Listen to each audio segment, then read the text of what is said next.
This is the Fantasy Sanctuary, home of best ball in Europe. I'm joined by Andrew Erickson of FantasyPros. Tonight we're drafting for 1.5 million in Draftkings Milly Maker and talking must-have players. Let's go.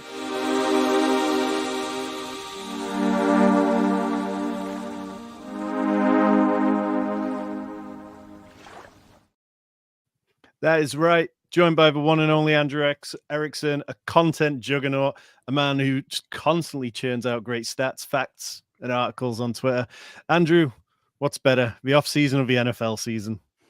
Oh, man, we were talking about this before, and it might be the off season because this is when we can really dive deep in. I mean, I became a doctor this morning. I was like breaking down the Nick Chubb knee injury. We were talking J.K. Dobbins and like this Achilles thing. People compare it to Cam Akers, but it's like, well, Cam Akers like did come back from the Achilles and like lead the NFL in rushing for 6 weeks. So like that did happen, but his coaches hated him. So like don't look past the fact that Akers did come back from this Achilles injury, but the coaches hated him. So that's why he ultimately flamed out and then tore his Achilles again. And he was going to take Alexander Madison's job, but then he tore his Achilles again. So yeah, that's where we're at.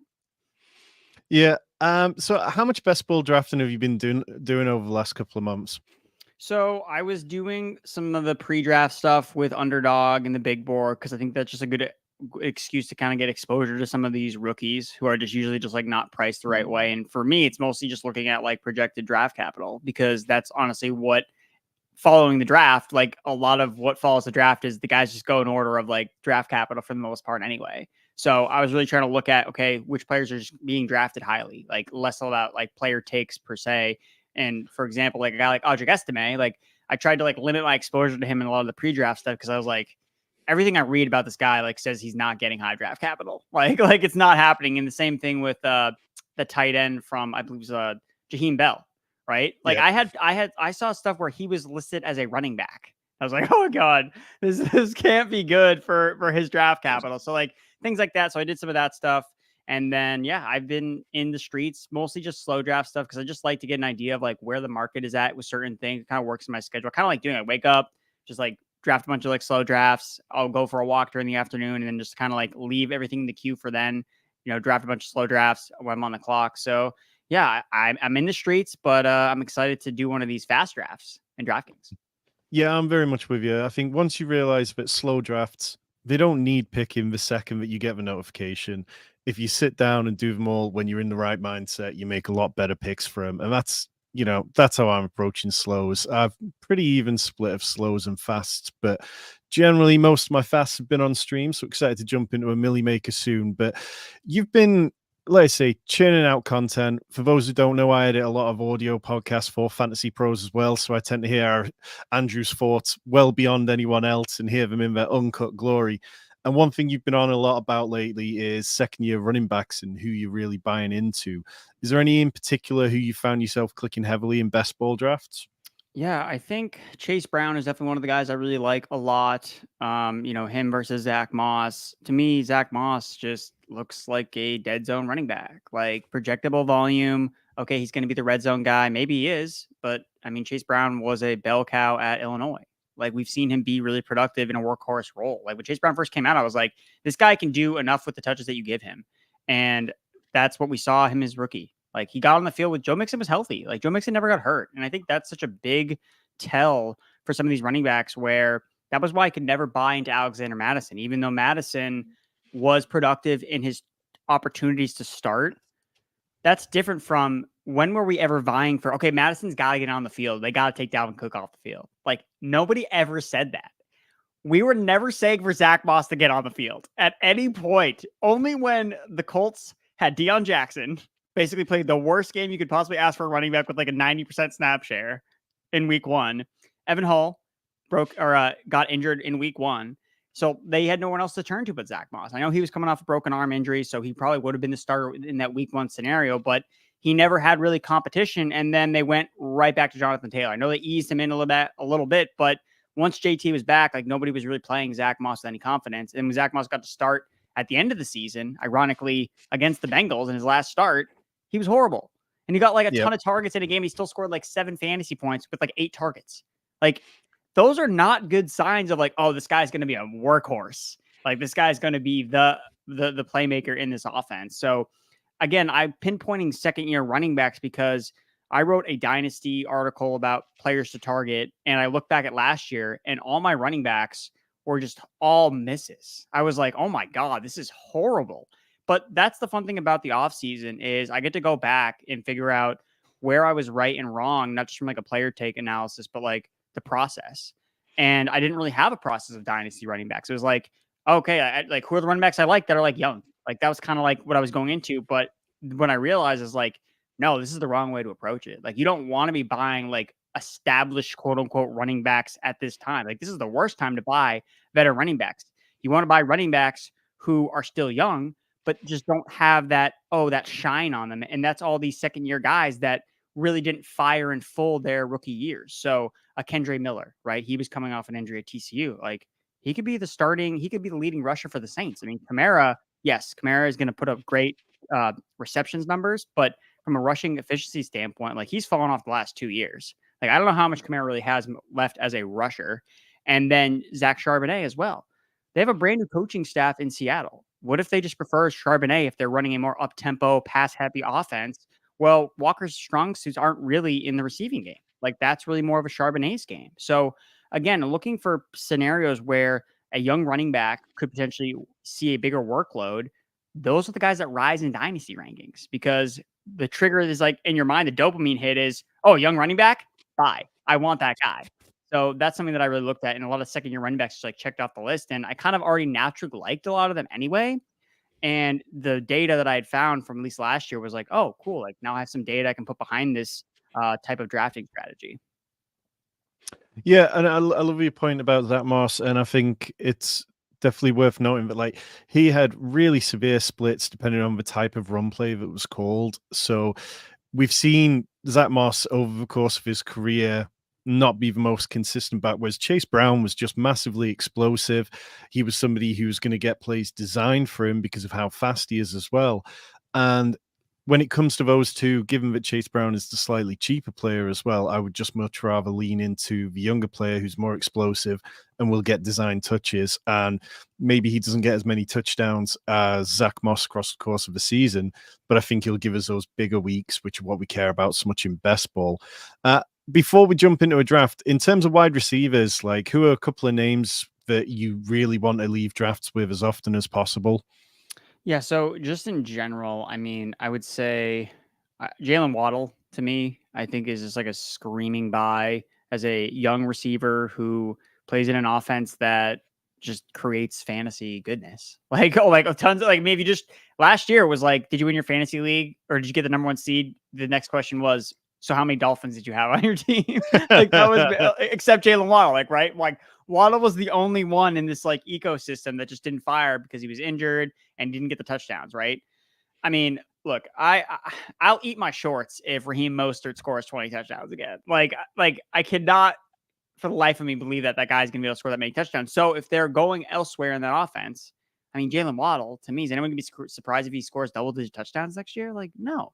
He's super talented. They paid him because they know he's super talented. And even last year, like, yards per route run, career high. PFF receiving grade, career high.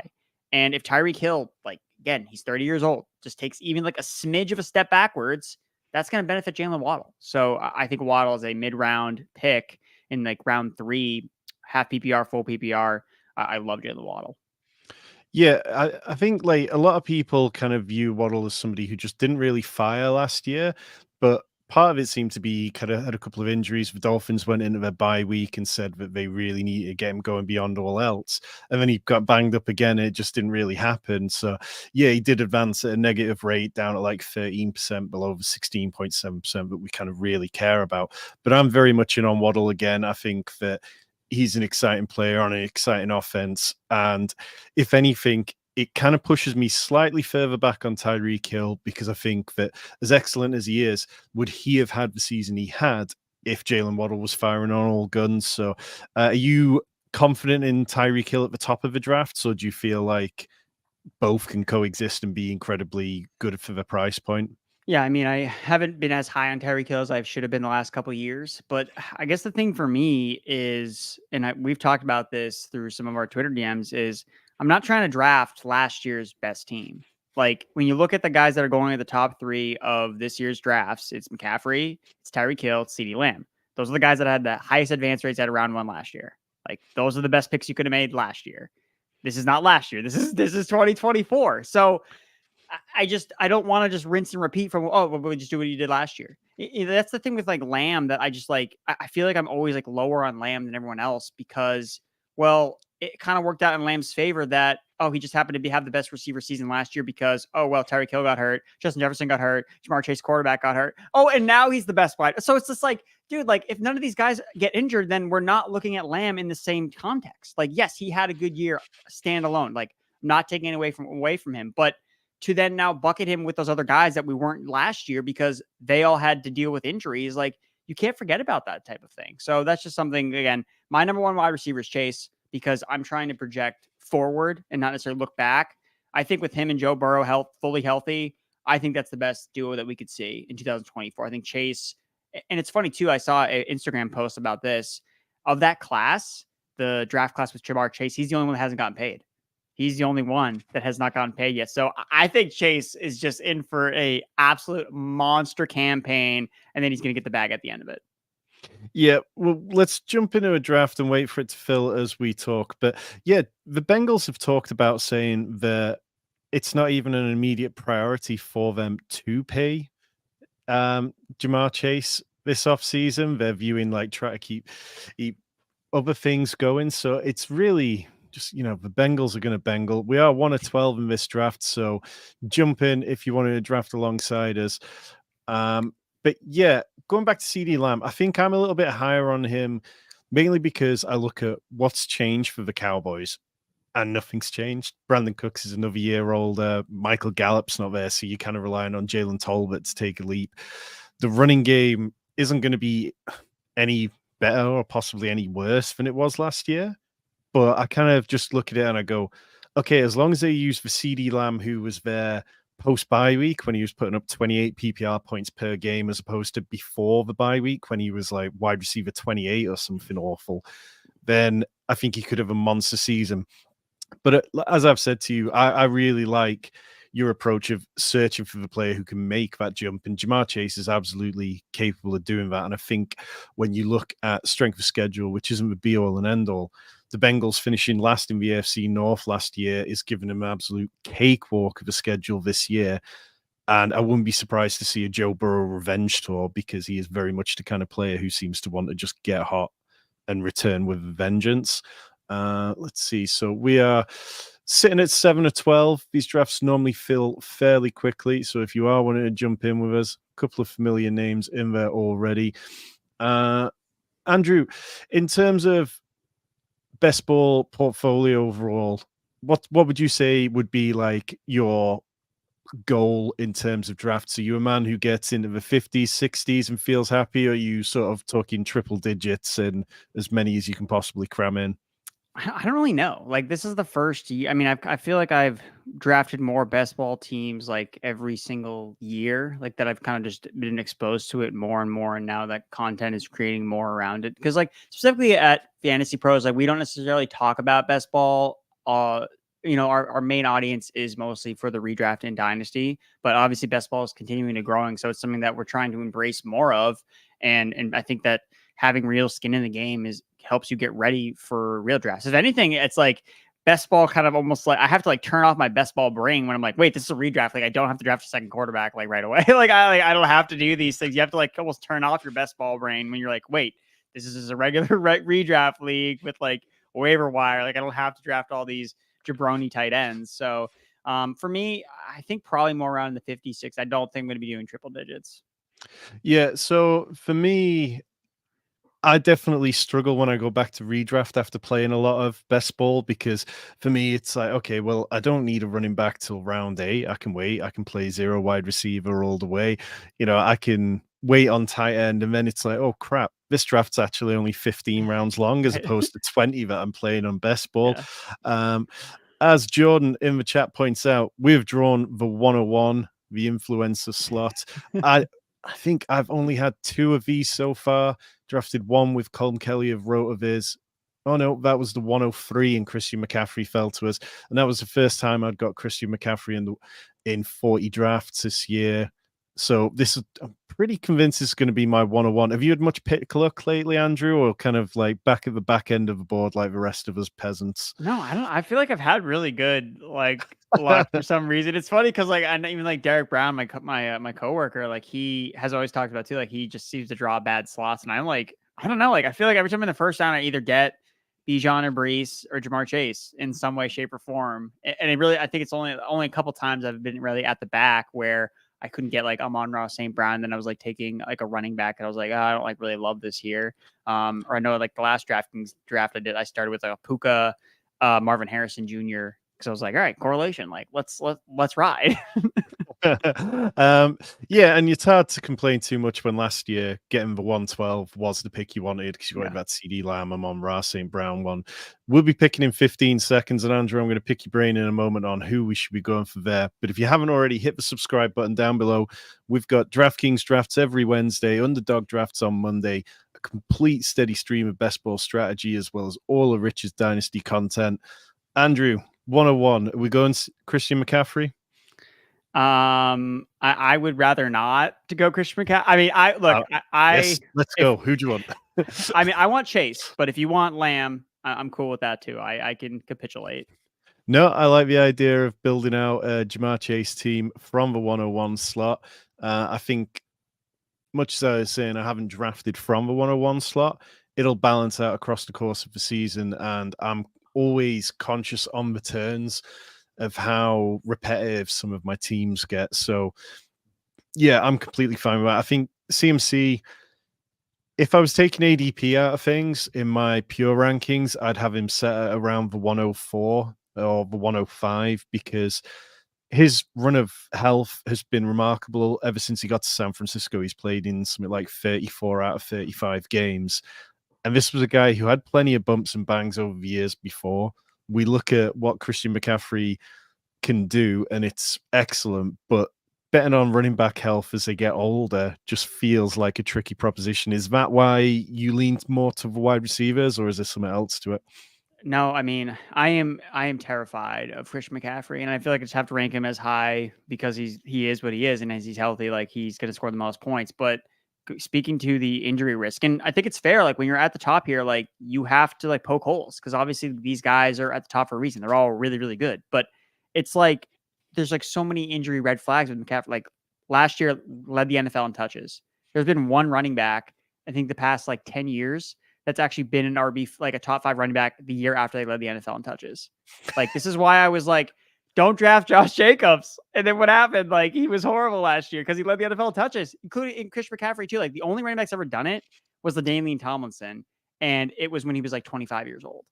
So it's just like, I look at numbers like that and it's like, this is descriptive, but it's also like really predictive. And like, yes, maybe there's some noise to it, but it's like, okay, well, that's a data point. And then you go back to the team level, right? This is something I'm looking at a lot more this year is the team level injuries. The 49ers were the second healthiest offense last year. It was the first time in the last 10 years that they've been 20th or better in adjusted games lost per FTN, which is the data that shares DVOA.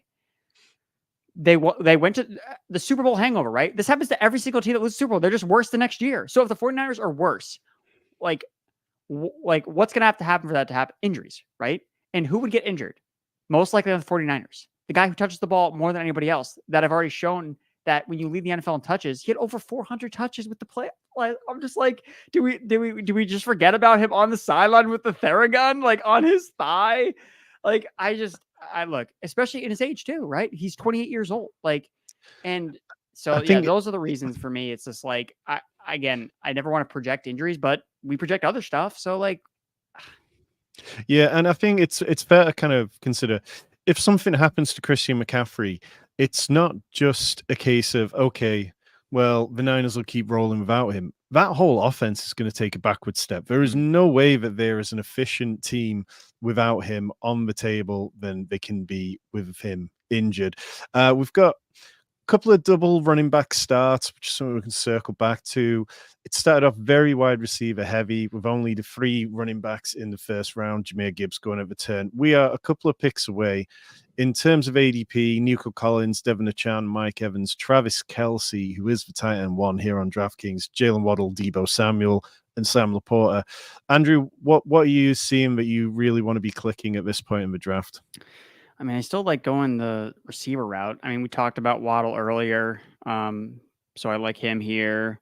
How do you feel about Achan? Like, again, as we're looking at running backs, how do you feel about Achan? I know he's pretty polarizing. Yeah, so I use Spike Week overlays. You can see my exposure here, and this one here is my exposure, and I've got 0% for Devin Achan so far. I feel comfortable. If I can get Devin Achan later into the 3rd round, I'd be happy to take him, but I just think he's a little too pricey for me, despite the fact that I'm very much in on the massive spike weeks that he can have. So I'll take Jalen Waddle here. Let's go Waddle. And then do you want to stick with the wide receivers or take one of these elite tight ends? I'm good with pushing tight end. I don't know if this happens as much in DraftKings, but specifically at like these onesie positions, I feel like we always see like a random tight end or quarterback just fall because of like stacking or what have you. So I think we should probably just push that. So I'm good with like a receiver here. So you can go with Mike Evans. Yeah, that's fine. I've not drafted Mike Evans yet, and as much as I think that he might be a little bit of a trap, I'm kind of just a bit wary that if he has another season even close to what he had last year, then it might be quite difficult to not have any of him. In terms of how the rest of the draft started out, like I mentioned, there's a couple of dual running back starts, one with Bijan Robinson, one with Jonathan Taylor as well, and then a Breece Hall, Saquon Barkley.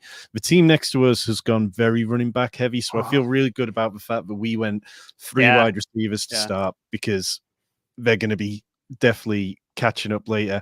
They've gone McCaffrey, Kyron Williams, and Josh Jacobs. When you get into these drafts, do you have a particular strategy that you're leaning on to most of the time? So mostly for me, it's doing like the hero RB approach. Like I usually like to have one running back that I feel like has the opportunity to be like a special running back. That could be someone that could put up like a McCaffrey-esque type of season. I like that idea, or even just someone that I feel like is undervalued, that's going in the middle rounds, or someone that could be like the thing with HN that is so appealing is he can have a week where he scores 40 points.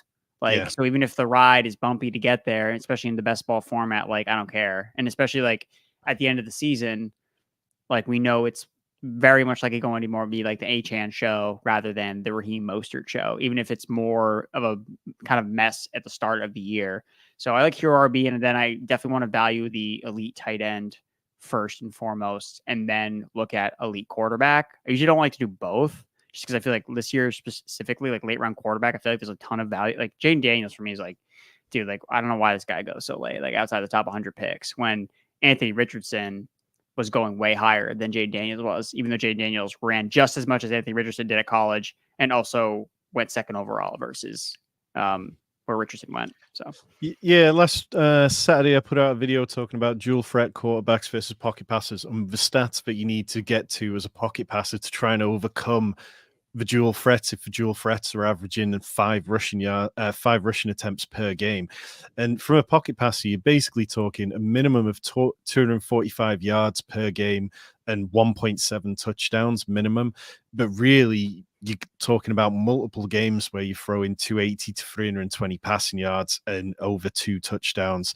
So Jaden Daniels is somebody I struggle with a little bit, because I don't think he's as polished product as Anthony Richardson in terms of certain areas of his game, but when it comes to best ball, I can't completely miss on a player like him, and the spike weeks he could deliver is just far too fun. So yeah, I'd definitely be taking some of him. I think when it comes to the running backs I feel comfortable in hero running back builds, it's the first 3 easily in round 1: McCaffrey, Bijan, Breece Hall, Jameer Gibbs. And then after that, it starts getting shaky. Sometimes I will take Kyron Williams for it, but otherwise, I'm basically I'm probably needing 2 running backs by round 7. We are a few picks away. In terms of the board, we've got Isaiah Pacheco, Lamar Jackson, Amari Cooper, CJ Stroud, T. Higgins, which gives us a bit of a double Bengals stack if he fell to us, Dalton Kincaid, Christian Kirk, James Cook, Mark Andrews, and then we're starting to get a bit further than we'd possibly want to reach. In terms of the teams ahead of us, we've seen Jalen Hurts go off the board, Patrick Mahomes goes to the Travis Kelce drafter out of the 6th spot, and Josh Allen was the QB1 at the 309, which is about where he seems to be going. But I have seen Josh Allen slip into the 4th round a few times lately.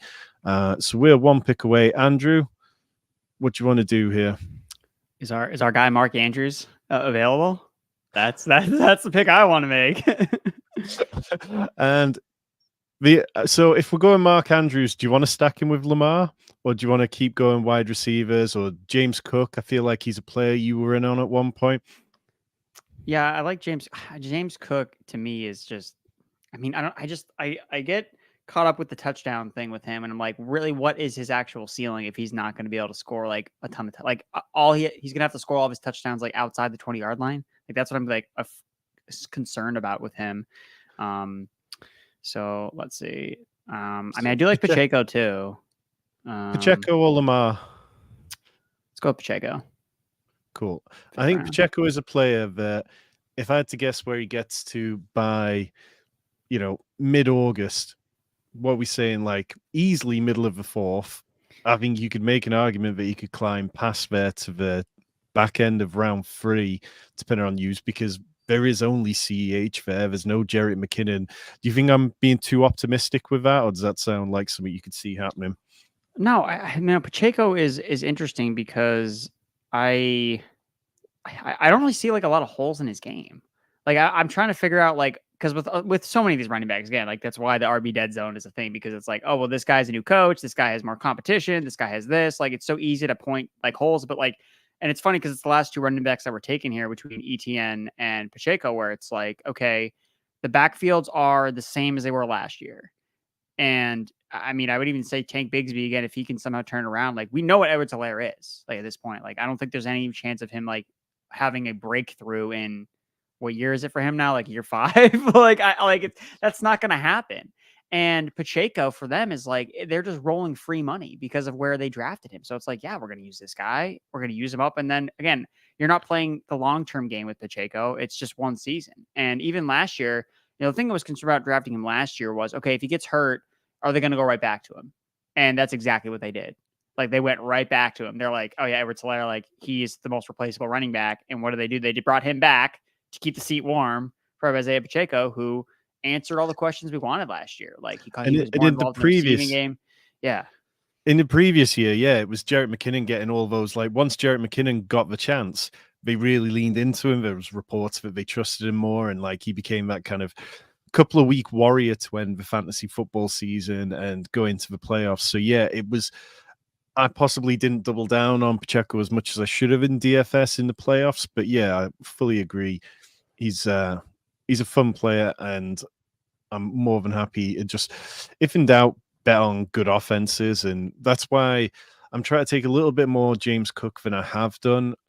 Travis Etienne is a player I kind of struggle with because, we've got 2 years in a row of him just being a half-season warrior and his points per game just really dipping off. He hit a massive week 17 last year, which absolutely saves you. But I think if he hadn't have had that, then perhaps people would be viewing him through an even more skeptical eye. We are through 5 rounds with Jamar Chase, Jalen Waddle, Mike Evans, Mark Andrews, and Isaiah Pacheco.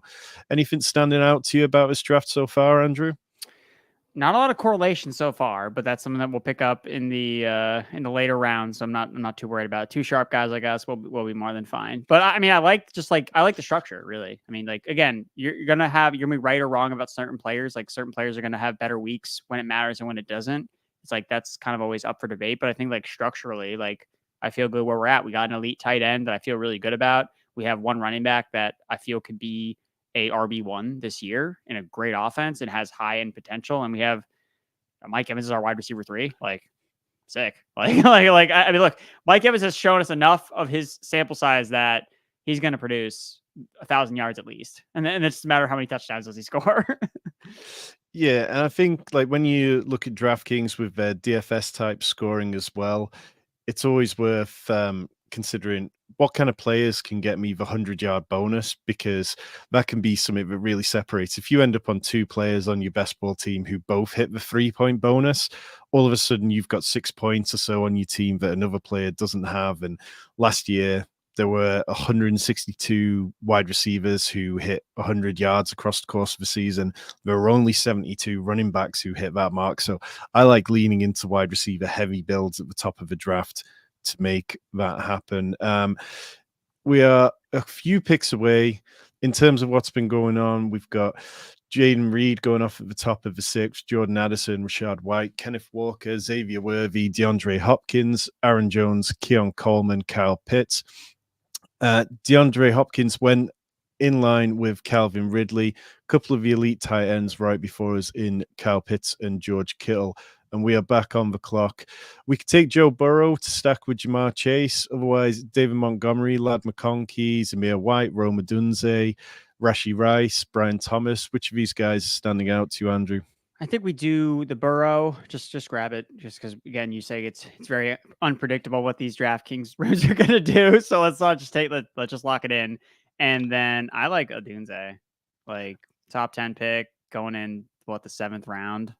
Like it's funny. Like I look at like a lot of past ADPs, and like it's so crazy how late you could used to be able to get rookies.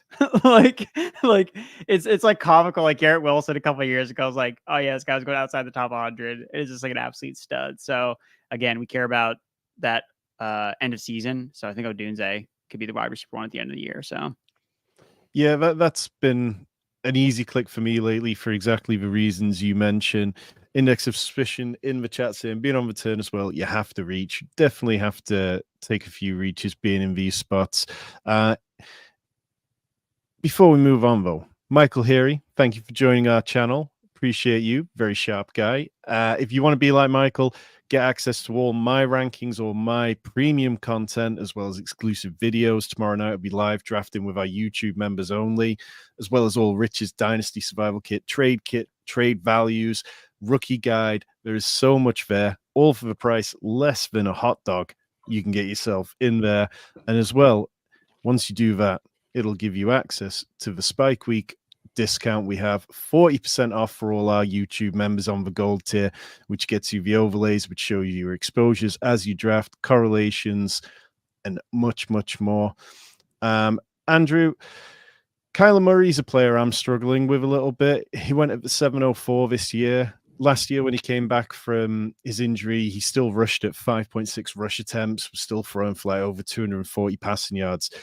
Do you think with Trey McBride going into year 3, Marvin Harrison being the best wide receiver prospect in years, can Kyler Murray get back into the top 3 quarterbacks, or do we view kind of top 5 or 6 as his ceiling these days? I mean, I think that he can. I think it's possible for him to get top 3 because I think that rushing component is super key with him. They play in a dome. Like it's funny. Last year, I was always betting on Cardinals overs because every single game they played in Arizona went over the total. Like every single game was a shootout they would play in Arizona because their defense was so bad and they just had a bunch of shootout games. So I mean, Kyler surprised me so much, like how much rushing he did, like right off the ACL injury. Like I was like shocked. I was like, oh my God, like I did not see this coming. Like it was like massive L on my part. But yeah, I mean, I feel like we've never really seen him like with this like array of weapons. That's this interesting. Like, yes, he's had time with like Hopkins. I think that for some period, I don't even know if like, did he ever actually have Marquise Brown and DeAndre Hopkins at the same time? Like, it was like one of them suspended, one of them was injured. So like, we've had him with a couple like strong weapons, but now it seems like, okay, now I have more than one guy I can actually get the ball to. And even like a Michael Wilson where, okay, he's not the number 1 guy, but he was pretty strong last year, a lot of efficiency metrics, like, and he was a really talented player at Stanford, but really fell because of injuries. So if he's healthy as the number 2, I mean, Zay Jones was pretty good for Jacksonville. Like, so they just have like much better pieces around Kyler Murray. Then you factor in the rushing component to it. Yeah, I like Kyler Murray a lot. And I think that it's weird to kind of see him like next to Dak based on what Dak did last year, but like Dak doesn't run. Like that is like not part of his game anymore. And it's like the thing with Lamb too is like, what if Lamb were to like miss games? Like what would happen to Dak? Like he doesn't Plummet. have anyone to fall back on. Like Jake Ferguson gonna get like 15 targets a game. Like that's scary to me, and that's kind of why that gets overlooked when it comes to depth. That quarterbacks have receivers. It's like, cool, if one guy goes down, like is this quarterback line out like screwed? So it's like it's the concern you have with like an offense so focused on one player. Like those players start to like take hits and it starts to accumulate over time. It's like, okay, like can Lamb really catch like this many passes again and take all those hits again? So yeah, the things that I kind of think about when it comes to like projecting some of these quarterbacks. Yeah, Jalen Tolbert better grow up quick. Yeah, Chat says. seriously. I mean, yeah, I like Jake Ferguson. I like Jalen Tolbert to take a step forward, but it's a great point about what it would do to the value of Dak if he went down. I mean, he had an incredible back end of the season, like 0.1 points behind Josh Allen from week 8 onwards or so. But yeah, we're coming up with pick 96 and 97. This scenario of the draft where you've got both the Steelers running backs, Najee Harris, Jalen Warren, Tony Pollard, Jonathan Brooks, Brock Bowers, Caleb Williams, Curtis Samuel. Any players who you're really drawn to here, Andrew? I think Jonathan Brooks makes a lot of sense, given we have Mike Evans, given that, okay, if he is healthy, he's going to be probably better in the second half of the year anyway. So I think Brooks makes a lot of sense here based on our build. And then, I mean, probably a Steelers running back. Like if we want to go with another running back here, So that'll give us week 17 and week 16 correlation as well. So I quite like that. Which one do you lean towards? I've taken way more Jalen Warren, but I do like Najee Harris. I can't do Najee. I'll do Jalen Warren. I can't do more Najee Harris. Well, if we lean in, like I think sometimes when I come down to tiebreakers on team players like that, it's going, okay, what do we expect that game in week 16 to look like? And yes, a lot of Steelers games with the Ravens get quite ugly. But if we expect the Ravens offense to be good enough that we're taking Mark Andrews in the 4th round, then you'd imagine that it should be a fantasy friendly option game. And in that, to me, that spells Jalen Warren catching passes as the Steelers try to catch the Ravens. Perhaps I'm wrong in that, but yeah, I'll go with the explosive and pass catching player in that kind of shootout potential type script. Yeah, to me, and again, what I'm working on right now is like it's like a players to avoid article, but really more it's like identifying like busts, like looking at, okay, not just, okay, which players I think I don't like this year, but more or less like what are like the red flags on terms of players, in terms of price tags. Like when you draft a player with this type of profile, like ahead of this year in this range, like this is the most likely outcome based on historical evidence. Like to me, like Najee Harris is he just like going down the Clyde Edwards-Helaire route where it's like he was a 1st round pick and they found someone that's better and they're like want to use this guy that's better and more efficient, and like and that's why I wrote about Clyde Edwards-Helaire when I like talked about him being like someone that, or like 2 years ago, I was like, this is why you don't want to draft this guy. Like it's just the 1st round draft capital is being stuck to him and that's why he's viewed as a starter. But the Steelers declined his 1st year option. Like I feel like he doesn't have that 1st round draft pedigree anymore. And it's just like, all right, well, who's the best running back? Is it Jalen Warren or is it Najee? And it really, I think Najee saved himself last year because it was definitely a chance where Jalen Warren could have run away with everything. And Najee was much more improved than he'd been in previous years. Better as a breakaway runner, which is something I'd ragged on him for at times, slightly more explosive. But the difference between him and Jalen Warren, it's just when we're talking about our running back 3, I'm quite happy to lean into looking to a more explosive, more dynamic player because we've got Pacheco who should be out there for sheer volume. By the time of the year where we're talking about correlating for playoff weeks and similar, Jonathan Brooks should be out there and should be picking up a decent amount of volume because I don't believe in any of Panthers running backs apart from him. So yeah, if Jalen Warren is going to crack our lineup in the playoff weeks, then he's got, a very realistic chance of doing so through pass catching and big plays. Whereas Najee Harris, I know it's tricky to predict defenses year to year, and I'm sitting here in front of 2 Ravens jerseys, but their run defense, I would expect it to be fairly good again, and Najee Harris is not necessarily the type of back I'd like to take there. After our pick, Brock Purdy goes off the board, then Jaden Daniels goes off in the 908. Seems to be a big range on where Jaden Daniels goes. Tony Pollard, Devin Singletary, Dalton Schultz on the turn, and then getting into the 10th round, Nick Chubb goes at the 10:06, somebody I know neither of us feel confident in drafting. When you're not drafting Nick Chubb, are you hedging and taking Donta Foreman or Jerome Ford, or just avoiding it altogether? I like Deontay Foreman as because what Deontay Foreman has shown us the last 3 years is that he's gonna hit your lineup at least like 3 times. And that's good enough for me. Like, I know the NFL hates him because he just gets cut from every team he's on, even though he has a bunch of spiked beat games. Like, Ford was just awful. Like, Ford was not good last year. And Yeah. I don't think the Browns are like necessarily super confident that like he can actually really be their guy. Yeah, so we're back on the clock. We could take Tua here, who's fallen 10 picks past ADP, to stack up with Jalen Waddle and then maybe be done at the quarterback position. Other players around this area is Blake Corum, Mike Williams, Brandon Cook. Should we take Tua first? Yeah, I like Tua. Yeah, that's fine. Okay, so out of these players here, I feel like maybe we might want another wide receiver before it goes off the cliff edge. It was Mike Williams, Brandon Cooks, AD Mitchell, Josh Palmer. Running back, Gus Edwards, Blake Corum, Zeke Elliott, Jerome Ford. Anything you feel strongly about? Yeah, go back to the wide receivers. Let's see. I like Josh Palmer. Josh Palmer, how confident are you that he's going to be as good as is he going to be better at his cost than Quentin Johnston's going to be at his cost? I think that he's going to be better at his cost than Quentin Johnston.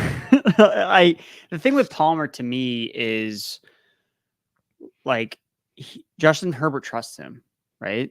Like that matters to me, that he's the most like veteran presence on this offense. And it's funny, really early in the offseason, I was talking to Sam Hoppen, a data scientist at FantasyPros, and we're talking about like, all right, like, who could be like this year's Nico Collins, right? Some guy that kind of like comes out, has been around the league for a couple years, like has had moments here and there, but then like just kind of like stumbles into a great opportunity with a lot of targets and volume and upgraded quarterback play, and then boom. Like Josh Palmer, to me, it's like, of course he hasn't done a lot. He's been behind Mike Williams and Keenan Allen his entire career. Like 2 guys that were both very, very good. And every opportunity he's had to fill in, he's done something. Like this isn't a guy where it's like, oh, we're just like waiting for him to get an opportunity. But now he's finally entering the year as a starter. Like that's how the team views him in a contract year too. So Joshua Palmer, to me, the thing with Ladd McConkey, and again, I don't disagree with him like going ahead of Joshua Palmer, but McConkey didn't necessarily have like the longest track record of like staying healthy, right? So if this guy's gonna be racking up a ton of receptions, that means he's gonna be taking hits on his body like constantly. So if he doesn't hold up, then who's the next? Like Josh Palmer is the guy in this offense, like because I just don't trust Johnston. So yeah, like Ladd McConkey was somebody I struggle with. Like I get to my rookie stuff way later than a lot of people. The first time that I'm looking at him a lot of the time is when Rich, who's writing our rookie guide, sends them over to me. And the amount of stuff I'd heard about Ladd McConkey before I'd read his stats and his profile and then started looking at film, I thought Ladd McConkey must have produced way more than he had in college. And yes, Brock Bowers is there and Brock Bowers is dominating. But yeah, I was a little bit surprised about the steam. I mean, mid-7th kind of feels fine. Personally, I would prefer to take Brian Thomas ahead of Ladd McConkey, and that's what I've been doing. I thought Brian Thomas was going to get steamed up drafts way more than he did. In my initial rankings, I had Brian Thomas around pick 60, and it just hasn't happened, and I've had to start bringing Brian Thomas back down so I just don't end up having him in every single draft. But yeah, in terms of our team through 11 rounds, Jamar Chase, Jalen Waddle, Mike Evans, Mark Andrews, Isaiah Pacheco, Joe Burrow, Roma Dunze, Jonathan Brooks, Jalen Warren, Tua, and Josh Palmer. Feels pretty good to me. I don't feel like there's any pressure on us to get any particular position in this area. So in terms of this area of the draft, is there any like must-have players for you? Like in terms of running backs, we've got Jalen Wright, J.K. Dobbins, Ty Chandler, Marshawn Lloyd, Ray Davis, Gibson, Dowdle. Wide receiver, Xavier Legette, Polk, Burton, Pearsall, Roman Wilson. Plenty of exciting wide receivers, but maybe we can wait on some of them. Gabe Davis. And then at tight end, it is Taysom Hill, but a bit of a reach. I think we can skip so I do like Burton for the Bengals. Yep. Because I don't know, man. I feel like T. Higgins is like checked out. Like, even if they don't trade him, like, I feel like he is like trading himself in his mind. He's like, dude, like, I don't want to be here. And because he knows that they're not going to pay him. So it's like, how much effort is this guy really going to put towards this season, knowing that he's going to get on a new team anyway next year? So Yeah. I think Burton, especially given his skill set. And And then, oh, go ahead. any of these running backs make sense to you? We've got 20 seconds on this pick. Dowell to me is I like Dowell. The Cowboys situation to me, and this is something I tweeted out like an hour ago because I was doing again these deep dives on things. Like the ADPs of the Cowboys two guys between Dowdle and Zeke are like the same as Mostert and Achane were last year. Like two running backs in an offense that we all know is going to be good. Like we feel confident the offense is going to be good, and two running backs that Raheem Mostert was like 100 years old, but was productive in this offense the year before, like in a committee role with Jeff Wilson, and then Achane was a rookie, unknown but like explosive. Dowdle to me again, like not the same talent obviously as Achane, but again a guy who's been around. The Cowboys have kept him around for a reason, and again he had a couple moments here and there with Tony Pollard last year, and you have Zeke who. Again, the one thing that Zeke was good at is scoring touchdowns. like that's what he's always been good at, and he could do it last year because he was on the Patriots, of course. But yeah, I think that I think Dowdle to me, it's like this ranking of him in like the RB40 range. Like to me, it's like if he just like totally dusts off Zeke, which I mean that's more than entirely possible, then he's going way too late. And if he's stuck on a committee with Zeke, then it's like, well, then we probably wasn't any good anyway, and then he should have been going way later. So I think it's a really big upside play to look at these Dallas Cowboys running backs because this offense is going to score a lot of points. So. Yeah, and I kind of look at it from the point of view within this roster construction. If we're talking about Rico Dowdle doing anything, it's possibly that maybe he struggles later as the season goes on because he's not used to the touch load. But if we can get him to be usable early on in the season, whilst Jonathan Brooks is recovering from his ACL injury, then I think that can work fine, even if he doesn't turn into a fantastic player. Question in the chat. Could Marshawn Lloyd be a late season winner if Jacobs is out? And I'll just expand that like to a bigger question. Do you think Marshawn Lloyd is being undervalued at the minute? Or, if you've been out on Josh Jacobs last year, and Josh Jacobs is definitely a player I've struggled with at times. I mean, I wasn't the biggest fan of Lloyd based on, so the thing that bothered me in his prospect profile was he never like took over a backfield. And that's concerning to me because he went to a place where there's two guys that the coaching staff is like, quote unquote, like high on. But they obviously signed Josh Jacobs, so they like him. And then they brought back AJ Dillon, who every time I look back at AJ Dillon's season last year, I'm like, dude, how did this guy do so bad? Like, it's like comical to me. I'm like looking at all the opportunities he got last year. Like Aaron Jones, like missed so many games. I'm like, dude, like, how is he just so bad? Because it's like, even like years before the NFL, like we saw AJ Dillon, like produce like decent games and like be productive. And like, he was a top 80 pick last year. Now he's like going undrafted. And it's like, man, like what happened to AJ Dillon? But again, like, I don't know if Josh Jacobs goes down, like, why is it not just a 2-man committee now? Like they have AJ Dillon. So like, that's my concern with Lloyd. It's like, he never took over a backfield. And that was something that bothered me about Dameon Pierce when he came out, and it didn't work in year one because who was his competition year one? Rex Burkhead. Right. But then the minute they brought in a guy like Devin Singletary, okay, a little bit more competition, Dameon Pierce gets dusted. So that's my concern with Lloyd.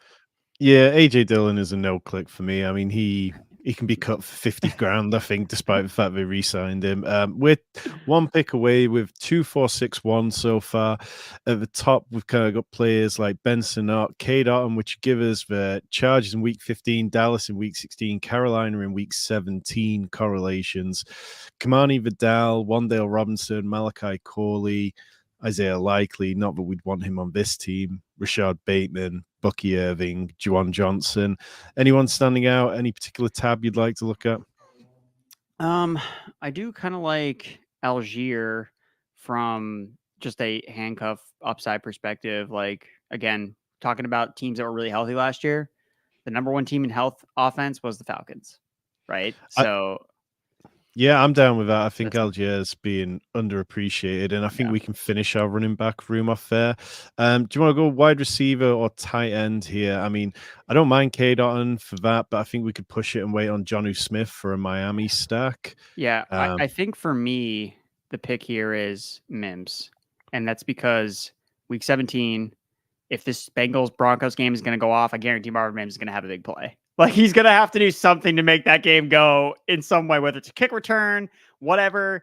That's something I've been kind of like, because again, I talked about Chase being my number one receiver. So again, I've been trying to like backdoor stack with a lot of these Broncos guys. And it's like, dude, like you could get some big plays from Mims, get some big plays from Troy. Like Mims could suck the entire year, but it's like if he's returning kicks, like that gives us a chance for some big plays in that game. So again, I have no read on like the actual like projection with Mims when it comes to Sean Payton because, dude, I don't know who's talked more about like his players like glowing, like every single player he's like talking about glowingly. I'm like, dude, like this is not how this works. And the offense could just be a total mess because Bo Nix is the quarterback anyways. So I have no like read on it, but I'd like Mims as a prospect. He has a path to targets potentially.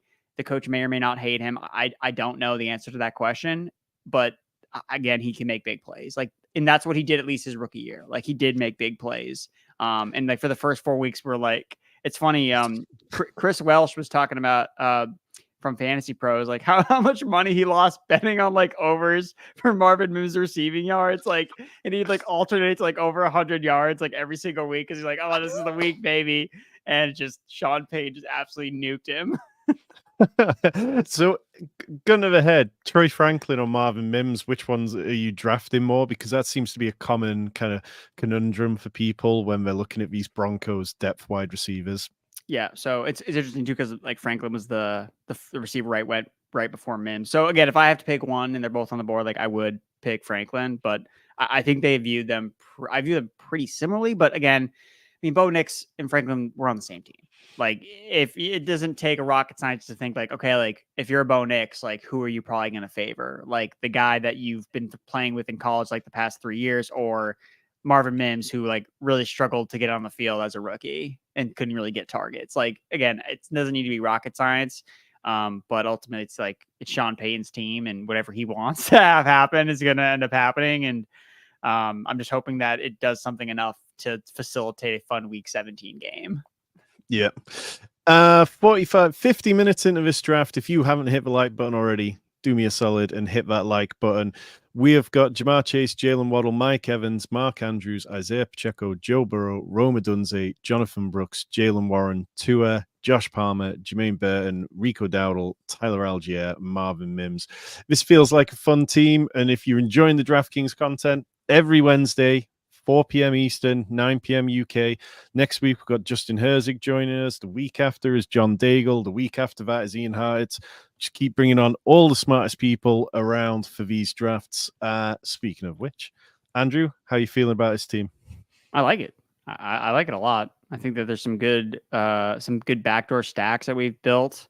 And I feel like we've gotten pretty good player values. Like I feel like we haven't really reached on anything like too egregious. And sometimes like just letting the draft come to you is like, I know we all try to like go into our drafts thinking, oh, I'm going to do this, this, and this. And it's like, you got to be like water. You have to be fluid and really let the draft come to you. And I think too, it's the thing I've noticed like the most, and I'm not sure if you noticed, but like the guys that fall are typically, well, never receivers really. Receivers never fall. So like, that's always something you have to keep in mind. But so it's like, always kind of leave yourself like because then you mentioned how Tua fell, right? Like quarterbacks, tight ends, the onesie positions, because if enough people just say like, I am not drafting this guy, or like they're not drafting quarterbacks or tight ends, like those are where you can just get values just by like being patient because those guys just fall.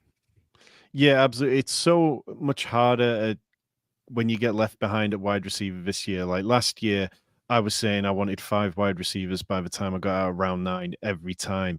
And this year, it just seems impossible to do it. I know Hayden Winks has been talking about 4 wide receivers through 7 rounds. So I've been trying to make sure I at least get to that threshold. Otherwise, yeah, it just gets really difficult and you find yourself having to take guys who just don't have as much upside. We are 2 picks away. JJ McCarthy falling 16 spots, as we've talked about. Michael Wilson, Khalil Herbert, Jonnu Smith, Zay Jones, Roshan Johnson. Drake May, Keaton Mitchell, DJ Chark, and Bo Nix, of course, if we wanted to add a third quarterback. Where we going, Andrew? So we don't really want many more running backs. So I think Jonnu makes sense for a tight end. He's a big play guy, so I think that's pretty easy. So we can lock that in. Let's see.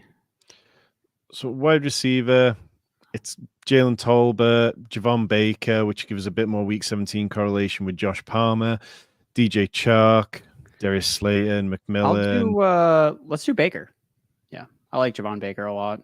I really liked his prospect profile. I was like obsessed with his comments after he got drafted and how he's going to be God and make people in wheelchairs stand up. Like that was just like so, because the Patriots have lacked dog mentality at receiver for so long. Like all they've drafted is weak ass receivers. Like, and it just like, it all came like correlation, or like it all came to like this full circle moment when yesterday we're getting reports that N'Keal Harry is switching to tight end. And I'm like, that's the final straw. with the guy that can't ever get open, I got to switch to tight end. Like, we got Phil in the chat saying, stop taking my players. So Phil, you have Justin Herbert team, if I'm not mistaken, drafting out of the 108, gone with Puka Nacua, Marvin Harrison, Devonta Smith, Trey McBride, Alvin Kamara, Xavier Worthy, Lad McConkey, Ramondre, Jaden Daniels, Brian Robinson, Gus Bus, Jahan Dotson, Jalen Wright, Taysom Hill, Derek Carr, Rashad Bateman. I mean, look, you took Rashad Bateman. I think you know that I would have liked Rashad Bateman to make it back to me. But that's a nice looking team. I think you're doing just fine there, Phil. There's nothing that I would be worrying about in terms of having caught who we just got in Javon Baker. Let's see what else oh, wait a minute. Is that, am I looking at the wrong team? No, that seems right. In this range, you know, we've got Michael Wilson, Jalen Tolbert, Tyler Boyd, Zay Jones. Do you tend to wear towards rookies in this range, or second-year players, or kind of these veterans where, you know, they can get on base, guys like Tyler Boyd, who should give you less ceiling, but probably a consistent role?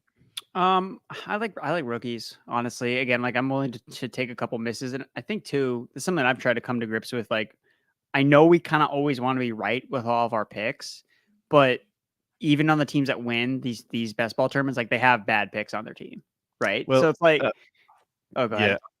Well, the team that won the Milly, not last year, but 2 years ago, had 4 quarterbacks, virtually no stacks whatsoever, and they had Jordan Love and Jacoby Brissett on there, who gave them like no usable weeks. So, you know, they struck gold and they absolutely looked their way through to winning it.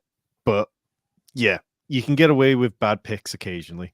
Yeah, and that's why I think it's okay to sometimes think like, okay, like or like to not go into it being like, I can't take a 0 here, I can't take a 0 here. It's like, well, chances are you may have already taken your zeros. Like that may have already happened. So like, don't be afraid to, okay, this could be a dead roster spot. Now, again, you want to like use your brain and maybe try to, okay, like for example, like what's his face goes really late. Clyde Edwards-Helaire, right? Like he goes super late, but it's like he's like locked in as the RB2 on the Chiefs. And if Pacheco goes down, like we feel pretty confident it's going to be Edwards-Helaire, right? But he goes really, really late, whereas he's going next to guys where like maybe this is the backup, like maybe he's the third string running back. We don't know. So like I would much rather take something that I feel safer about, like in terms of projecting a player's role, especially if we're picking at that, you know, just as an example. Yeah, no, that makes plenty of sense to me. So we're sitting a 2-5-8-2 build at the minute. I kind of feel like with Pacheco, Brooks, Warren, Dowdle, and Algier, none of whom share a bye week. We've all got different bye weeks. We can leave a running back position if we want to. Maybe we find somebody who we want to take. It kind of just comes down to whether we feel the need to add a third tight end alongside Mark Andrews and Jonnu Smith, or whether we want to add a third quarterback alongside Joe Burrow and Tua. So we are a couple of picks away. I don't think we've got too many people from the chat who are in this one. At quarterback, Drake May's there, who we could take for a final stack, and he's fallen 20 picks past ADP. In terms of wide, I like Drake May. Yeah. Yeah, and I think Drake May's the kind of player. Joe Burrow and Tua, I like them, and I would be okay sticking with a 2 quarterback build, but I feel here it makes sense to do it. Do you want to look at anybody at tight end that screams out they should be getting drafted here? It feels to me like we kind of wait on that. Yeah, no one in particular. I like Tucker Kraft, but like he doesn't. I don't think we have. There's no correlation with him that we have, so we don't need to prioritize him. We've got 12 seconds. I mean, I like Malik Washington. Can we reach on him? If I can get it there. There we go. Great shout. Yeah, I'd Oh. forgotten about Malik Washington. Yeah. Like for Malik Washington, for me, I was looking at him as like, okay, like not necessarily like going to be this year's Puka Nacua, but the thing that gets lost in that kind of analysis is Puka Nacua obviously was a great prospect in his own right, but he played on a team where there was opportunities for like fantasy points to be scored. And he played in a system, right, that was very conducive to him being able to be productive when he got on the field. So Malik Washington, again, could be a total zero because he may never get on the field, right? But if he does play because Tyreek gets hurt, are we not super confident that he's going to be productive in Mike McDaniel's offense? Like as a yards after the catch savant, like I am confident that he would be very productive. It's just a matter of we just don't know when or if he will ever get on the field. Yeah. In terms of what we've got going on in the draft, we've got a team who've taken 4 late quarterbacks from round 14 on. Deshaun Watson, Justin Fields, Bo Nix, and Russell Wilson. Are you ever tempted to double up on the Steelers quarterbacks like that and just ensure that you're going to have one of them when it gets to the playoffs if you make it? I get the idea behind it, but I'm just going to draft Fields. Like, dude, I just can't, like, especially because I don't know, maybe because it's so like this far in the off season, like you could draft 2 quarterbacks, but like once Russ gets moved on from, I don't know. I feel like if I were to do that, I probably wouldn't draft 4 quarterbacks. I would probably draft one and then I'd probably draft one and then both Steelers guys. I think you're talking. Okay, can I take one of the quarterbacks down to me, like Stroud, Richardson, and then you completely leave the position alone till round 16. And then I think it can make sense. Colm Kelly, who from Rotoviz, I've been doing a lot of drafts with him, and he's been a big proponent of taking Justin Fields simply because he doesn't believe in Russell Wilson. But we've seen a lot of drafts where people are doubling up on the Steelers quarterbacks. Sam Howell goes off the board in the 20th round to Jack, one of our followers who's in a few of these drafts with us. Definitely like that. If you don't believe in Geno, I think we've seen plenty of players come out of this range, but we're a few picks away from our final pick, and then we'll recap the team. In terms of these players, I mean, it all gets pretty crazy down here. Dylan Laub, Cordarrelle Patterson, Miles Sanders, Louis Rees-Zammit, who have taken a little bit just for the rugby English connection. Yeah, Rasheen Ali, Trey Sermon, who's getting a bit of camp hype at the minute. Wide receiver, Brendan Rice, John Mechie, Justin Watson, Chase Claypool, another player getting a little bit of hype this week, but I'm not buying in on that. Tim Patrick, Bo Melton, Greg Dortch. Oh, God. Yeah, Josh Reynolds, who I've taken a little bit with Bengals teams. So I think if we're continuing this Bengals stack and we're really betting against T. Higgins, I think Yoshevich could actually make a lot of sense. If he's still there. Is he there? Yes. Yeah, he is there. Yeah. I was actually looking at his game log. Like the last game he played, he caught a touchdown, was really productive. I look again, Jermaine Burton I think he's gonna be the number 3, but if his head's not on straight, like it's Yoshi. Like that's gonna be the guy. So I like him. Yeah, I'm down with that. We will just take a look at that. Jackson realized both my quarterbacks at a week 12 bye, first draft of the year, which probably that explains the Sam Howell pick. And yeah, you're definitely scraping the barrel at this point in the draft after everybody else has gone. So we finished with a 3-5-10-2 build, which is something I haven't done very much this year, but I've been looking for opportunities to get up to 10 wide receivers in a few teams.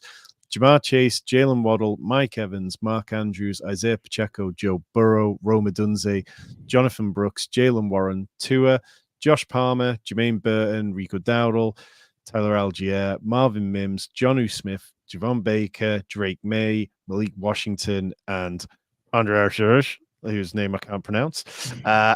In Just call terms him, of Just call stacks, him Yoshi. Just call him Yoshi. Yoshi, Yeah. Yoshi works. We've got Joe Burrow with Jamar Chase, Jermaine Burton, and Yoshi. We've got Tua with Jalen Waddle, Malik Washington, and Jonnu Smith. Mini stack in Drake May and Javon Baker. Plenty of correlations. You can see over here on the right-hand side using the spike week overlays. Everything lit up green is a correlation with another player we draft. Josh Palmer giving us the free plays across it. Mike Evans giving us the free plays across week 15 to 17. So yeah, Andrew, how are you feeling about this team? Have you drafted many teams with 10 wide receivers? No, I have not. I'm definitely more drafting scared, so I draft definitely more running backs because I'm afraid. But I mean, look, if Pacheco can be a solid RB1, which is what he basically was all last year. Like, again, this team isn't necessarily winning because of our running backs. It's because we have elite receivers and we're going to be dominating the flex basically every single week. And if Brooks really can be that guy for us in the second half as a second half hammer, then we're cooking. And again, also it's embracing the fact that, okay, we went receiver heavy. We're hoping that some of these top running backs like a Bijan, when you draft Tyler Algier, it's a bet on Bijan not staying healthy. So like that's also like part of the deal here. So yeah, again, I haven't drafted a lot of teams like this, but there's a path and scenario where it does make a lot of sense. And again, Jalen Warren can take him again. The question marks are at running back, but running back is when the dust settles at running back, that's where there's always going to be a lot of question marks anyway. So yeah.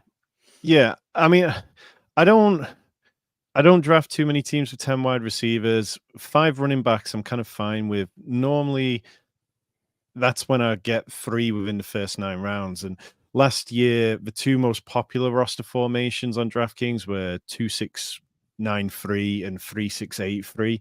But then after that, you start getting into rosters where it was like 3-5-9-3. In terms of 10 wide receivers, I think it was something about 5% of the teams in the Milly final last year had 10 wide receivers.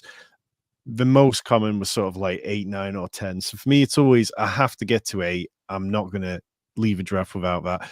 But I think that we see enough interesting roster constructions on DraftKings that it can be worth pushing it sometimes and worth just leaning into it, particularly because the reason we went with them is for correlation and we went with them for stacks. You're talking about adding Washington players, Bengals players late on just to give us more options like that. And it's worth remembering that you can start up to 4 wide receivers on any week because you normally start 3 wide receivers plus a flex. So yeah, it's not something I would do in every draft, but I like mixing it up and it definitely feels like a fun team. But yeah, anything else stand out to you before we get out of here, Andrew? The team who started 3 running backs after us at the 102 finished 3-7-7-3. Interesting.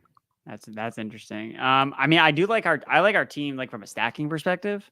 Like, I feel like we like hit that out of the park. Like, we have a ton of like fun stacks, whether it's game stacks, team stacks, and again, highlighting the DraftKings, the different rules with like the bonuses. Like, yeah, we got more pocket passers, but pocket passers get more points for getting 300 passing yards, right? So like, if you're gonna draft Burrow and Tua, you want to do it here and not necessarily on underdog because you're not getting as many points. And again, you have the correlation where it's like, okay, Burrow goes for 300, Jamar Chase goes over 100. Like, you're just like layering on bonus and bonus and bonus points that aren't captured in other platforms, only specific to the DraftKings platform. So I'm super excited about that. Super excited we got the elite tight end with Mark Andrews.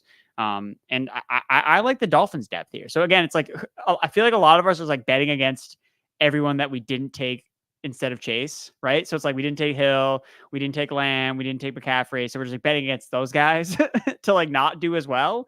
And that'll be our benefit because it's like if Hill, misses games, then it's like Jonnu is going to step up. Malik Washington will have a bigger role. Waddle will have a bigger role. So yeah, it's boom or bust. But hey, Ricky Bobby said it best. He ain't first or last. A quick question in the chat we'll get to. Do you guys rank Malik over OBJ? Particularly in this format in best ball, I have more faith in Malik Washington delivering later on in the season. I know Odell Beckham was pretty good last year, really good yards per out run, but the Ravens never really seem to trust to get him on the field consistently. And I think what Odell Beckham is going to be competing against him. Waddle and Tyreek is two wide receivers who really dominate. Andrew, anything you'd add to that? I mean, it's a young man's game. I'm not going down the Odell. Like, again, like, this guy is still like getting recognized for that one amazing catch he made. Like, he's been pretty overrated, I think, for a while now. At this point, like, I'm just trying to be honest, like, with like, just trying to be a straight shooter. Like, I just think at this point, like, yes, he still has the name brand. Like, he's in Miami, it's fun. Like, he's probably gonna have a couple touchdowns here and there, but like, I mean, I think Mike McDaniel's going to see like how cool and effective that this yards after the catch, like Malik Washington, like how good he's just so good after the catch, like, and how effective he can be used in this offense as like a, a lot of people talk about Corley as like the discount Debo or whatever, but like, I mean, hey, 49ers offense, like Mike McDaniel, that's where he comes from. Malik Washington could be that Debo type of guy. So you've been pretty busy at Fantasy Pros at the minute. Do you want to tell people what you've kind of released this week? Because there's so much good content coming out, and I know that you've been very busy churning it out. Yeah, so we just dropped the Fantasy Pros draft kit. So you can find it over on the main page of the website. So we're all kind of just like continuing to contribute to that. So I know specifically I talked about working on like a bust guide article. So kind of like labeling players that could potentially be avoids just based on historical trends of like what a bust actually looks like, and really considering all the different factors that go into a player actually busting. And because a lot of times it's not the player's fault. It's our fault, Tom, because we make them at a price where it's impossible for them to actually hit.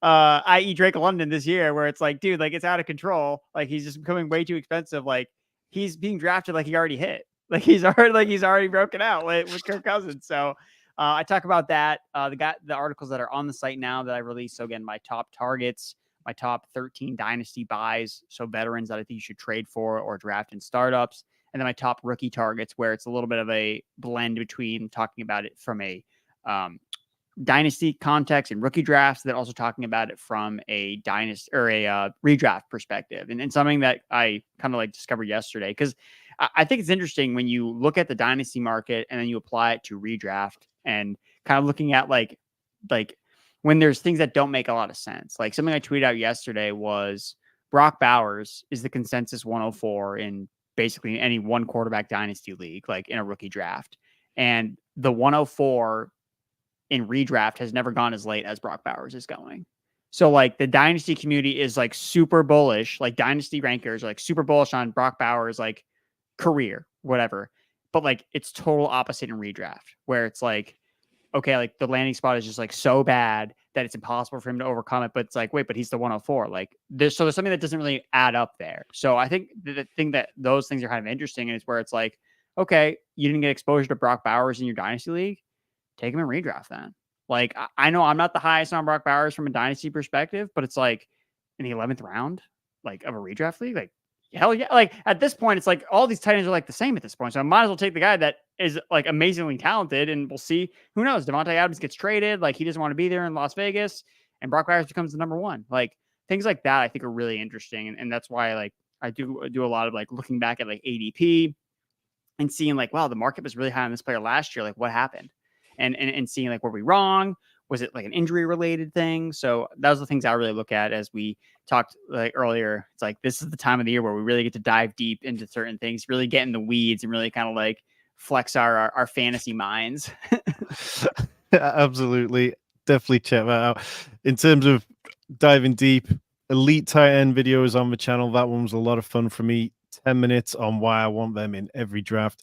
Elite quarterback video versus the dual threats versus the pocket passes went out on Saturday. If you haven't already, really go and check that one out. There's a lot of good stuff you can apply to best ball and redraft.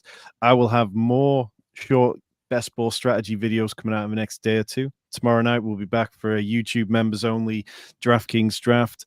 And then Rich has got more dynasty content heading your way. Hit the like, hit the subscribe button. We will be back soon.